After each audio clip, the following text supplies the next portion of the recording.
YouTube Nation, how we doing? This is Tony Does It. I'm coming at you today with a 2000 F350 dually 7.3 liter. The gear shifter has broken and I'm going to show you how to fix it. All right, so basically what I'm trying to do here is get the top and bottom shroud cover for the steering column off. There's screws underneath here, 3 of them. As you can see, use it with the Phillips screwdriver. All right, take those off, which I already have. You're gonna turn this tilt steering wheel off. It'll come off. All right, so I'm trying to pop off, excuse the fingers, I'm trying to pop off the shroud, trying to take off the cover, the dash cover here. All right, so let me get forward. Right now the truck will not go in park, so I've got it chalked. So stay with me. All right, so I went ahead and took off the clubs for the brake and the steering wheel. Figured I'd get out of the way. I'm just trying to see my next step. So I got to take off that ignition with the key in it. And there is a little ring or pin down here. You see that little pin? It's there. Boom, that's what I want to press there with a sharp object, and it should pop out. Okay, YouTube Nation, this is Tony Does It. I have taken off the instrument panel there so I can get vision to the shifter, and I think it is broke. Once I get a clear picture of what I'm dealing with, I will let you all know. All right, I've gone ahead and taken off the 4 bolts that hold the cluster, speedometer cluster, so I can get better vision of what's behind there. So it's basically 4 bolts that look like this. 1, 2, 3, 4. All right, so I've already removed the instrument cluster, and this is the focus. This is the steering shaft right here that's broken. Yeah, you see it is broken right here. It split right in two, right by the bushing. You see it? Oh yeah, found it. All right, so we've got to take that down. All right. So these 4 screws that hold the instrument cluster are 9/32. All right. So we found the problem.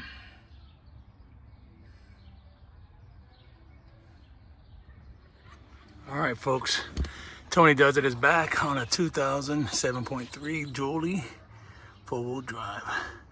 Now our main objective is to drop the steering column, and there's 4 bolts that will get you to do this there, 13 millimeters.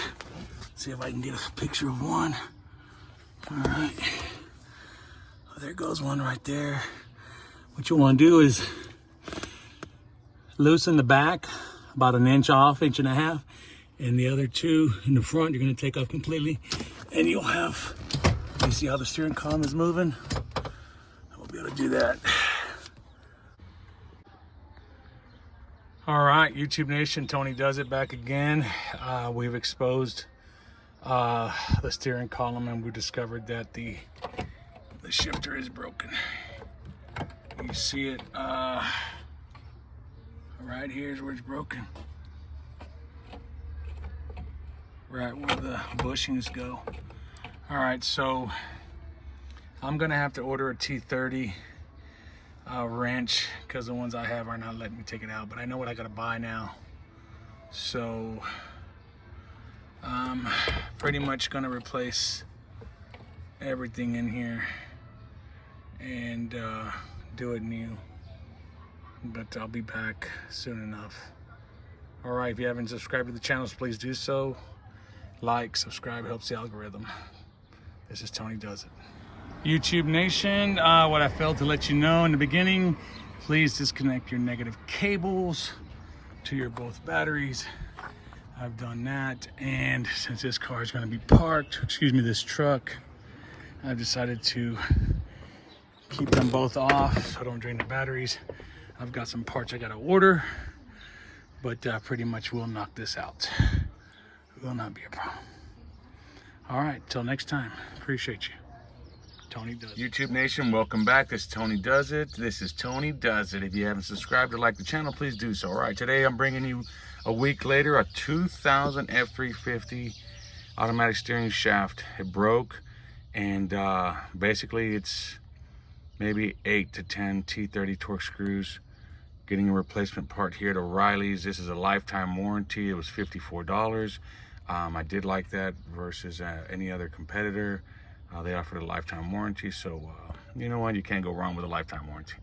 So basically, my challenge today has been to get the back 230 screws to the plate back there that connects to the shaft, the steering tube shaft, and basically it's crawling underneath. And if you're a little bit overweight, you're gonna have a little problem. But other than that, squeeze in there, tighten up the tube back, and basically this procedure is just putting it back on the way you took it off. All right, well, let's see what the finished product looks like, and we'll come back with you in a little bit. All right, well, I've got everything tightened up already. 2, 4, 6, 7, 9 total T30 screws. All right, so bear with me. 1, 2, 3, 4, 5, 6. There's one in the back, 7, 8, 9. There's a plate in the back. All right. Now, I've discovered that I've got 2 that are stripped on the steering column. So, you know, we'll probably have to replace that later on. But it wasn't difficult. You got to have daylight. You got to have the right tools. All right. So, you know, once you get to those 2 T30s in the back that control the shifter, you're pretty much in the clear. And everything is just putting it back together, putting the batteries back together, connecting them. And I'm not gonna put everything together yet. I'm gonna see if this thing will start before we go any forward. All right, YouTube Nation, how we doing? This is Tony Does It. I wanted to come back with this video to finalize the video. The spring on the plunger, I lost it when installing the steering tube. Make sure that you have that spring. You know, it wasn't a big deal to go back and put the spring in from underneath the dashboard. I found that it ended up taking off the 2 Torx screws and got full tension on it now. So just remember that spring is crucial in the application. All right, so I hope this video helps out. It's informational. I'm not an expert. I don't claim to be, but it's all for my channel. If you like what you saw, subscribe and like the page. Tony Does It.